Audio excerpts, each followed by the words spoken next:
warahmatullahi wabarakatuh.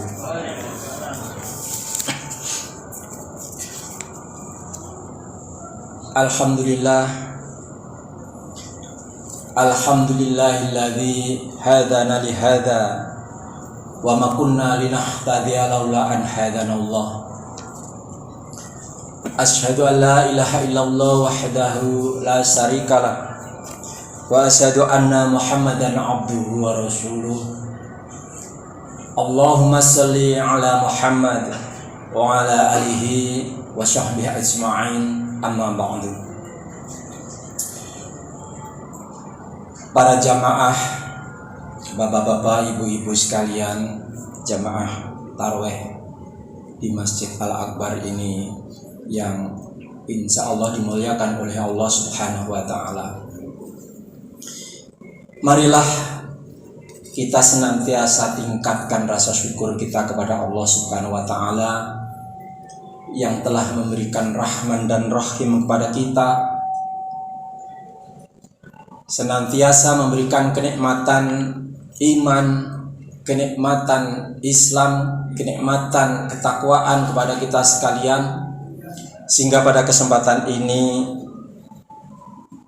hampir pertengahan di bulan Ramadan ini, kita tetap konsisten untuk melaksanakan agenda-agenda ibadah di bulan Ramadan ini, termasuk di dalam hal ini adalah kita melaksanakan sholat tarawih bersama-sama. Salawat dan salam semoga tetap tercurahkan kepada junjungan kita Nabi besar Muhammad SAW, Nabi akhir zaman yang senantiasa menjadi teladan kita semua untuk memperoleh keselamatan baik di dunia sampai di akhirat nanti, amin. Hadirin rahimakumullah. Pada bulan Ramadan ini senantiasa terjadi peningkatan secara kuantitas maupun kualitas ibadah-ibadah umat muslim. Karena di bulan Ramadan adalah bulan ibadah, bulan maghfirah, bulan tilawatil Quran, maka di bulan Ramadan ini terlihat sekali kuantitas sholat ditingkatkan, kuantitas puasa ditingkatkan, tilawatil Quran ditingkatkan, dan itu membudaya di beberapa tempat di lingkungan kaum muslimin. Berpuasa misalnya, pada hari-hari biasa di luar Ramadan, barangkali umat muslim melaksanakan puasa sunnah yang dilaksanakan Senin, Kamis, atau puasa Nabi Daud yang waktunya relatif tidak seinten puasa Ramadan. Waktunya telah diatur. Tapi di bulan Ramadan ini kaum muslimin melaksanakan saum sebulan suntuk. Maka disinilah intensitas puasa ditingkatkan pada bulan Ramadan ini. Sholat juga begitu. Di hari-hari biasa barangkali sholat sunnah qiyamul lail kita laksanakan, kadang-kadang juga tidak dilaksanakan sholat sunnah. Tetapi pada bulan Ramadan ini sholat sunnah qiyamul lail kita laksanakan, dan insya Allah sebulan suntuk.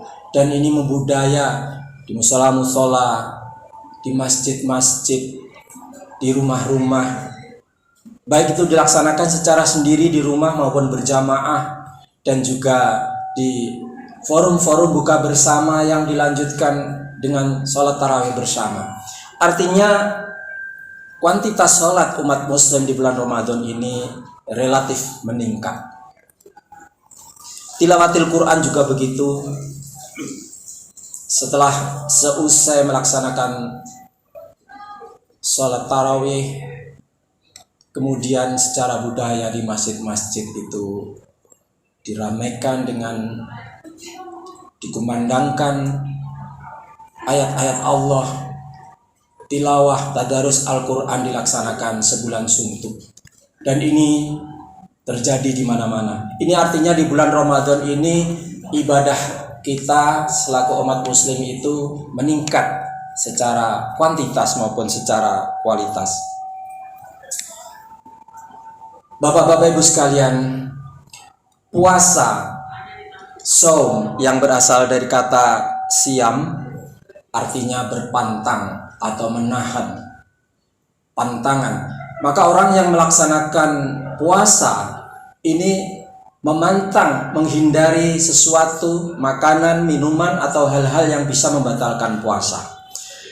Dengan demikian, orang yang melaksanakan puasa di dalam dirinya itu harus tetap ada self-control, ada kontrol diri, sehingga terkendali untuk menghindari hal-hal yang bisa membatalkan puasa.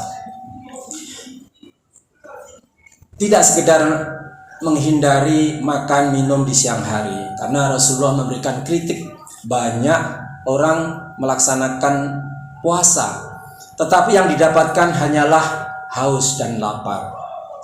Barangkali puasa secara bentuk dilaksanakan tidak makan, tidak minum di siang hari, tetapi sesungguhnya puasa ini memberikan hikmah yang besar, memberikan edukasi yang tinggi kepada yang melaksanakan puasa itu.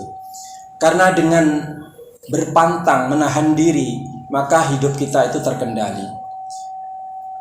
Hidup terkendali adalah hidup dengan ketakwaan, dan itulah tujuan dari melaksanakan saum di bulan Ramadan. Karena perintah saum ini Allah memerintahkan, ya ayyuhalladzina amanu kutiba alaikumusyyam kama kutiba alal ladzina min qablikum la'alakum tattaqun. Hai orang yang beriman, diwajibkan atas kamu melaksanakan puasa sebagaimana diwajibkan pada orang-orang sebelum kamu, agar kamu bertakwa. Maka di sini goal dari implementasi saum ini adalah mencapai ketakwaan pada diri kita. Nah, pengalaman kita dalam berpuasa itu mengendalikan diri, dan substansi ketakwaan itu adalah hidup terkendali. Berarti di dalam melaksanakan ibadah puasa itu kita belajar takwa, mengimplementasikan ketakwaan. Oleh karenanya kita harus ingat bahwa tidak saja kesejahteraan, kenikmatan hidup itu dicapai di dunia saja, tetapi juga di akhirat.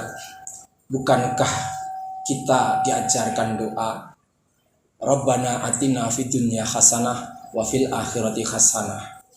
Jadi untuk mencapai hasanah di dunia dan juga untuk mencapai hasanah sampai akhirat. Dengan hidup terkendali ini, maka kita bisa mengevaluasi diri, perbuatan saya tadi memberikan efek apa, atau perbuatan yang akan kita lakukan memberikan efek apa. Sedangkan setiap amal perbuatan kita mestinya harus berorientasi tidak hanya dunia, tapi juga berorientasi di akhirat. Setiap amal perbuatan kita harus berorientasi dunia akhirat, two in one. Sholat misalnya, sholat ini adalah kewajiban untuk dilaksanakan di dunia. Maka ketika kita melaksanakan sholat, itulah dunia kita dapatkan, karena kewajiban itu sudah gugur. Tetapi memberikan implikasi juga di akhirat. Dengan melaksanakan sholat itu ada pahalanya. Hadirin rahimakumullah. Kemudian intensitas yang meningkat juga di bulan Ramadan ini ibadah sholat kita. Sholat itu adalah ibadah ritual yang dimulai dengan takbiratul ihram, diakhiri dengan salam. Takbiratul ihram adalah takbir yang mengharamkan. Takbir yang mengharamkan, apa yang diharapkan? Ketika orang melaksanakan sholat, kita mengucapkan Allahu Akbar setelah niat. Maka pada saat itu kita hanya berhadapan dengan Allah, kita hanya berkepentingan dengan Allah, kita hanya berurusan dengan Allah, dan kita tidak memiliki kepentingan dan urusan dengan yang lainnya. Oleh karenanya, di dalam sholat ini adalah sebagai sarana untuk mengingat Allah. Aqimus sholata li dzikri. Dirikanlah sholat untuk mengingatku, kata Allah. Pada saat sholat kita mengingat Allah, sebagaimana orang yang mati hanya berhadapan kepada Allah, tidak kepada yang lain. Maka terkadang sholat ini sebagai sebuah kata begitu bisa merupakan mati sak jeroning urip kalau bahasa Jawa. Artinya mati di dalam hidup yang kita rasakan. Maksudnya adalah bahwa kita ketika sholat itu kayak orang mati, hanya berhadapan dengan Allah, tidak mempunyai kepentingan dengan yang lain. Maka inilah kita bisa melaksanakan kekhusyukan. Mengingat Allah berarti kita mengingat bahwa Allah adalah Sang Pemberi rezeki. Allah adalah yang Rahman dan Rahim. Allah yang memberikan azab. Allah yang memberikan nasib kepada kita. Allah yang maha melindungi, maha menolong. Oleh karena itu ketika kita sholat kita mengingat Allah, ada perasaan khawatir, takut karena perilaku kita dimonitor oleh Allah Subhanahu wa Ta'ala, sehingga hidup kita itu hati-hati menghindari hal-hal yang dilarang oleh Allah Subhanahu wa Ta'ala. Maka sangat benar bahwa inna sholata tanha 'anil fahsya'i wal munkar. Sesungguhnya sholat itu mencegah dari perbuatan keji dan perbuatan mungkar. Karena pada sholat kita mengingat Allah dan kita takut akan azab Allah ketika kita melaksanakan kemungkaran-kemungkaran. Hadirin, sholat itu juga bisa meningkatkan kualitas kepedulian sosial kita. Karena Allah memberikan teguran atau tuduhan kepada orang-orang yang sholat, yang lalai dalam sholat, ini sebagai pendusta agama. Di dalam surat Al-Ma'un, Ara'aital ladzi yukadzibu bidin. Tahukah kamu pendusta agama? Fadzalikal ladzi yad'ul yatim, yaitu orang-orang yang menghardik anak yatim.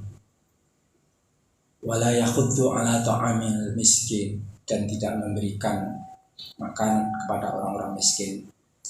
Fawailul lil musallin, maka celakalah orang-orang yang sholat. Siapa yang celaka? Alladzina hum an sholatihim sahun, orang yang lalai dalam sholat. Kenapa lalai? Alladzina hum yura'un wa yamna'unal ma'un. Jadi kenapa orang sholat masih dianggap sebagai celaka? Karena sholatnya riya dan mereka enggan memberikan satu pertolongan.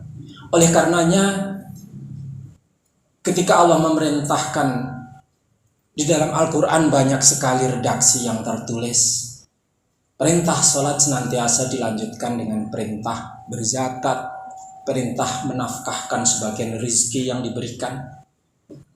Aqimus sholata wa atuz zakata. Selalu perintah sholat diikuti dengan perintah peduli pada orang lain. Di sini berarti ketika kita komitmen untuk mendirikan sholat, tidak sekedar kita gugur melaksanakan sholat, tapi dampak dari kekhusyuan sholat kita ini memiliki implikasi terhadap persoalan sosial, sehingga kita peduli kepada masyarakat. Maka disitulah kesolehan individual kita senantiasa dibarengi dengan kesolehan sosial. Di sini maka sholat itu selain mampu mencegah perbuatan keji dan munkar, sholat juga sebagai sarana untuk mengingat Allah, dan sholat itu juga memiliki dampak kekuatan kita pada persoalan-persoalan masyarakat. Hadirin rahimakumullah, semoga dengan kita melaksanakan ibadah Ramadan dengan berbagai agenda yang nilai pahalanya, nilai kebaikannya berlipat-lipat, maka ini harus kita sambut dengan senang hati. Kita respon tawaran Allah ini untuk kita amalkan, sehingga di bulan puasa ini bulan panen, masalah bulan maghfirah, bulan tilawatil Quran, bulan sholat, bulan puasa. Semoga kita bisa melaksanakan tuntas di akhir Ramadan nanti, dan kita bisa bertemu Ramadan ke depan. Wabillahi taufiq wal hidayah. Wassalamualaikum warahmatullahi wabarakatuh.